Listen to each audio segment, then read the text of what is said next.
Sex determination. Sex determination is the mechanism by which sex is established. एखाद्या ऑर्गॅनिझमचं sex establish करणारे जी काही phenomena आहे त्याला म्हणतात sex determination. Sex is established. Sex determination करायचं असेल तर ते कशाच्या मार्फत होतं तर आधी जेव्हा माहिती नव्हतं की क्रोमोझोम थ्रू सेक्स डिटर्मिनेशन होतं त्यावेळेला फक्त आपल्याला एक कुठल्याही इंडिव्हिज्युअलची, समजा एखादा इंडिव्हिज्युअल आहे तर त्याला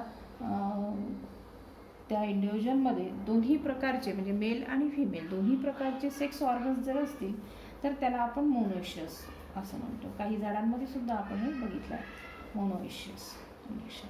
किंवा झाडांमध्ये आपण बायसेक्शुअल ही टर्म वापरलेली आहे किंवा त्यालाच आपण हर्मॅफ्रोडाइट ही टर्म वापरतो. hermaphrodite or the monoecious condition or bisexual condition wherein both the sexes are present. दोन्ही male and female both sexes they are present in same organism. एकाच ऑर्गॅनिझम मध्ये जर असेल सेम इंडिव्हिज्युअल तर त्याला म्हणतात बायसेक्शुअल किंवा हर्मॅफ्रोडाइट किंवा मोनोशियस. जसं बायसेक्शुअल फ्लावर आपण पाहिलेलं आहे. हर्थवर्म इट इज हर्मॅफ्रोडाइट. मेल फिमेल असं वेगवेगळं नसतं त्याच्यामध्ये. तर मेल फिमेल हे वेगवेगळे असणारे काही जे ॲनिमल्स आहेत त्यांना आपण डायोशियस ही कंडिशन म्हणतो. The condition is called dioecious or it is called unisexual. मग त्याच्यावरून आपण त्यांना मेल असेल तर वेगळे सेपरेट म्हणतो, मेल आणि फिमेल याच्यातून सेपरेट केलेले आहे. असे त्याला वेगवेगळ्या टर्म्स आहेत. काही जवळपास 1891मध्ये सर्वात पहिल्यांदा हेंकिंग या सायंटिस्टचं वर्क चालू होतं एका बगवर. एक बग होता त्याचं नाव आहे ॲनासार्टेसिस.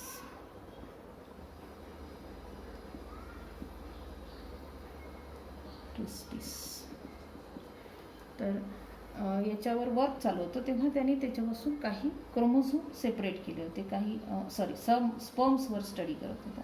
तर स्पर्म स्टडी करताना त्या लक्षात आलं होतं की हे स्पर्म्स जेव्हा तयार होतात तेव्हा काही असे स्ट्रक्चर होते, काही बॉडीज होत्या की जे स्पर्म्स टोटल 100% जेवढे तयार झाले होते त्यातल्या 50% स्पर्ममध्ये ती बॉडी होती. ती बॉडी त्याने ऑब्झर्व केली. That body was present. आणि 50% असे होते की ज्याच्यामध्ये दॅट बॉडी वॉज ॲबसेंट. त्यांनी त्या बॉडीला नाव दिलं. त्याला ओळखता नाही आलं काय आहे ते म्हणजे एक्स बॉडी. पण त्याला हे नाही सांगता आलं की ह्या एक्स बॉडीचा रोल काय आहे, whether it is used in sex determination or not. पण त्याच्यानंतरचे जे स्टडीज आहेत त्या स्टडीमध्ये मात्र शोध लागला की हे एक्स बॉडी म्हणजेच काय आहे तर एक्स क्रोमोझोम आहे. मग पहिल्यांदा शोध लागलेला आहे तो एक्स क्रोमोझोमचा. आणि याच्यावरून मग सेक्स डिटर्मिनेशन हे माहिती झालं. मग काही ऑर्गॅनिझममध्ये एक्स क्रोमोझोम आहेत, काही ऑर्गॅनिझममध्ये XY क्रोमोझोम 2 आहेत, काही याच्यामध्ये फक्त एकच आहे.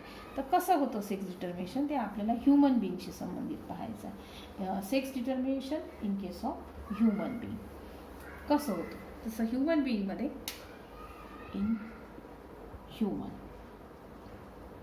ह्युमन बिईंगमध्ये आपण पाहिलं there are 23 pairs of chromosome. 23 pairs असतात क्रोमोझोमच्या. मग यातल्या आपण बघितल्या 22 पेअर्स ज्या आहेत त्या आहेत autosomes. 22 pairs they are called as autosome. आणि एक पेअर जे आहे single pair, 1 pair, it is called as sex chromosome. ती आहे सेक्स क्रोमोझोमची एकच. आता आपण जर आपल्याला जिनोटाईप लिहायचं असेल त्यावेळेला तर ह्युमन बिईंगचं जिनोटाईप लिहिताना 22 ऑटोसोम, 22 पेअर ऑफ ऑटोसोम किंवा डायरेक्ट लिहितात 44 ऑटोसोम प्लस 1 पेअर लिहायची आहे. आता तर मेल असेल तर XY ही असते. आणि हे झालं मेलचं जिनोटाईप. आपण लिहिताना मेलचं जिनोटाईप. फिमेलचं जिनोटाईप लिहिताना 44A means autosome plus XX similar chromosome. मग याच्यामध्ये डिसिमिलर क्रोमोझोम असतात. एक्स क्रोमोझोम आणि वाय क्रोमोझोम वेगवेगळे आहे. सेक्स क्रोमोझोम पर्टिक्युलरली मेलमध्ये डिसिमिलर आहे आणि त्याच्यामुळे मेलला म्हटलं जातं हेटरोगॅमेटिक. त्याचं कारण काय की जेव्हा गॅमेट्स तयार होतात तेव्हा एक्स क्रोमोझोम 50% स्पर्ममध्ये जातो, वाय क्रोमोझोम 50% क्रोमोझोममध्ये स्पर्ममध्ये जातो आणि एक्स असणारी फिमेल जी आहे she is said to be homogametic. Why? Because she produces whatever the eggs. संपूर्ण लाईफमध्ये जितके एग्स तयार होतात प्रत्येक एगमध्ये 22 ऑटोसोम आणि एक एक्स क्रोमोझोम सगळ्या याच्यात सारखंच आहे. So she is said to be होमोगॅमेटिक.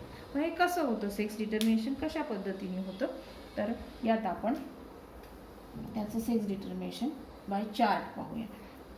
समजा this is male. It is having 22 autosome, 44 autosome plus X Y chromosome. आता त्याच्यामध्ये एक पेअर जी आहे ती सेक्स क्रोमोझोमची एक्स वाय आणि फिमेल जर असेल तर फिमेलमध्ये 44 ऑटोसोम प्लस एक्स म्हणजे सिमिलर असेल त्याच्यामध्ये. आपण एक्स. जेव्हा सेक्स डिटर्मिनेशन होतं त्यावेळेला आता गॅमेट तयार होतील. आता हे दिलं आपण जिनोटाईप. हे जिनोटाईप आहे आणि हे फिनोटाईप. म्हणजे फिनोटाईपच प्रत्यक्ष फिनोटिपिक एक्सप्रेशन ज्याच्यामुळे दिल्या जातं सेक्सचं, that is called the sex determination. आता गॅमेट्स तयार होतील. गॅमेट्स तयार होताना 44 ऑटोसोमचे या ठिकाणी लिहायचे गॅमेटमध्ये 22 ऑटोसोम. मग आता 50% जे काही हे येतील तयार होतील स्पर्म्स, त्या 50% स्पर्ममध्ये एक्स क्रोमोझोम जातील. हा एक झाला. एक प्रकारचे 50% जेवढे गॅमेट्स तयार होत आहेत किंवा स्पर्म्स तयार होत आहेत ते सगळे that will content x chromosome. आणि दुसरे जे स्पर्म्स तयार होतील ह्याच्यातले सेपरेट झाल्यानंतर त्याच्यामध्ये 22 ऑटोझोम असतील प्लस वाय क्रोमोझोम असेल. वाय क्रोमोझोम म्हणजे दोन प्रकारचे. इथे मात्र देताना आपण फिमेलमध्ये 22 ऑटोझोम प्लस एक्स क्रोमोझोम एवढं एकही दिलं तरी चालते, कारण ते जे जेवढे काही तयार होत आहे तिथे ओव्हम त्या सगळ्यांमध्ये एक्स क्रोमोझोमच जाणार आहे. हेच जिनोटाईप दुसऱ्या याचं येईल. सगळ्या एकमध्ये हेच जिनोटाईप आहे. पण स्पर्ममध्ये मात्र तसं राहणार नाही. स्पर्ममध्ये अर्धे 50% म्हणजे समजा एक साधारणपणे 100 स्पर्म्स तयार झाले असतील तर 50 स्पर्ममध्ये 22A आणि एक्स येतील, 22AY उरलेल्या 50मध्ये येतील. आता याचं जेव्हा फर्टिलायझेशन होतं, फर्टिलायझेशन प्रोसेस, त्यावेळेला काय होतं, during fertilization if this sperm unites with this egg, जर ही कंडिशन झाली तर पॉसिबिलिटी, तर त्यावेळेला 22 + 22 44 ऑटोसोम हा नंबर रिस्टोअर केला जातो. हा एक्स क्रोमोझोम आणि हा एक्स क्रोमोझोम आता पेअर होतो आणि दोन्ही याच्यामध्ये आता एक्स क्रोमोझोम आल्यामुळे काय झालं की रिझल्टंट प्रोजेनी विल बी, आता हे काही जिनोटाईप जे ज्याचं तयार झालेलं आहे that will be female. X असल्यामुळे फिमेल राहील. आणि समजा असं नाही झालं, हा Y chromosome containing sperm it fertilises with this एक तर तोच राहणार आहे. सगळे जेवढे एक तयार होणार आहे त्याच्यात एक्स क्रोमोझोमच राहणार आहे.